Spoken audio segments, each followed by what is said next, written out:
রাওয়ালপিন্ডির রাস্তায় চলতে চলতে হঠাৎ চোখে পড়লো ইমান ঢাকা সুইটস। খুব স্বাভাবিকভাবেই বাংলাদেশের রাজধানী ঢাকা আর রাওয়ালপিন্ডিতে ঢাকা দেখে মনে হলো যে আসলে বাংলাদেশি কোনো দোকান কিনা। যেমনটা মনে হয়েছে তেমনটাই সত্যি। এখানে এসে জানতে পারলাম এটা মূলত একটা মিষ্টির দোকান, যেখানে সবগুলো মিষ্টি বিক্রি করা হয় বাংলাদেশি মিষ্টি।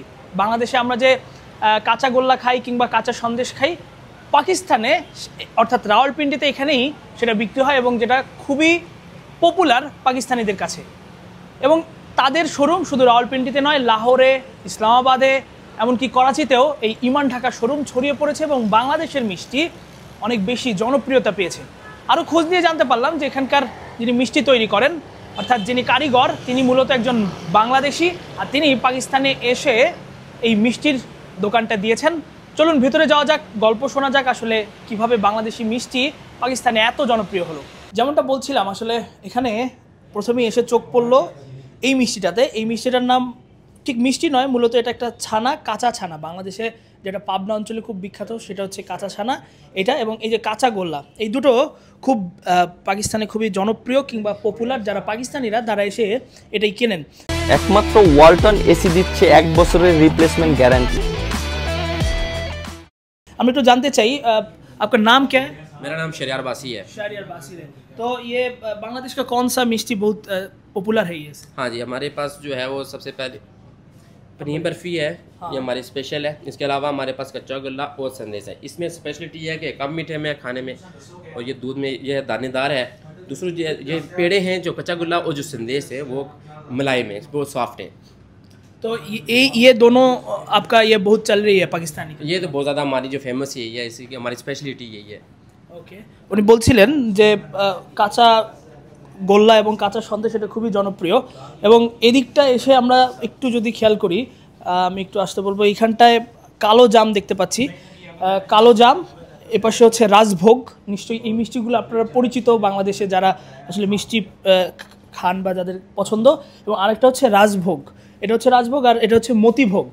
এই মিষ্টিটা আমি নিশ্চিত না আসলে মতিভোগ কোন জায়গায় বাংলাদেশের কোথায় এত জনপ্রিয়।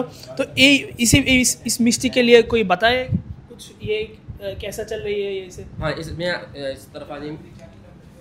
जैसा कि मैंने आपको बताया ना कि ये 3 चीज़ें जो हैं हमारी स्पेशल हैं, हमारी मलाई के आइटम हैं।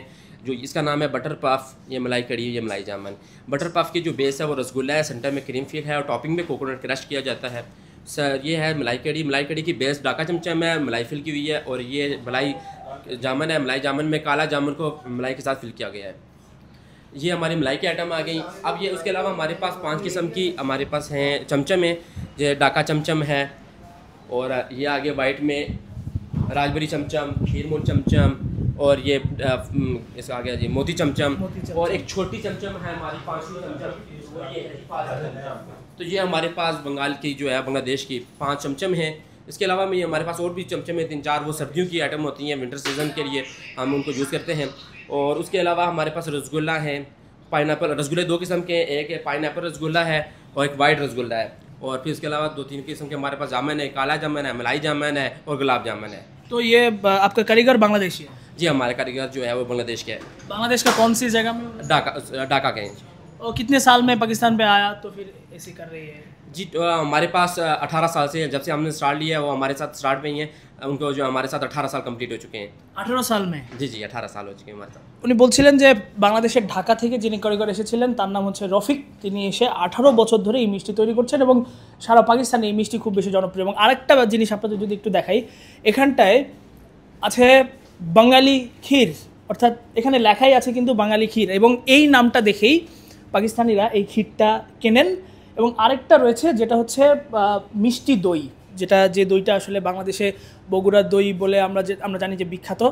একইভাবে এখানে এই মিষ্টি দই নামে এই দইটা বেশ বিখ্যাত। এবং আমরা যদি একটু দেখার চেষ্টা করি দইটা আসলে কীরকম হয়, যে ক্ষীরের কথা বলছিলাম এটা হচ্ছে সেই ক্ষীরটা, বাঙালি ক্ষীর।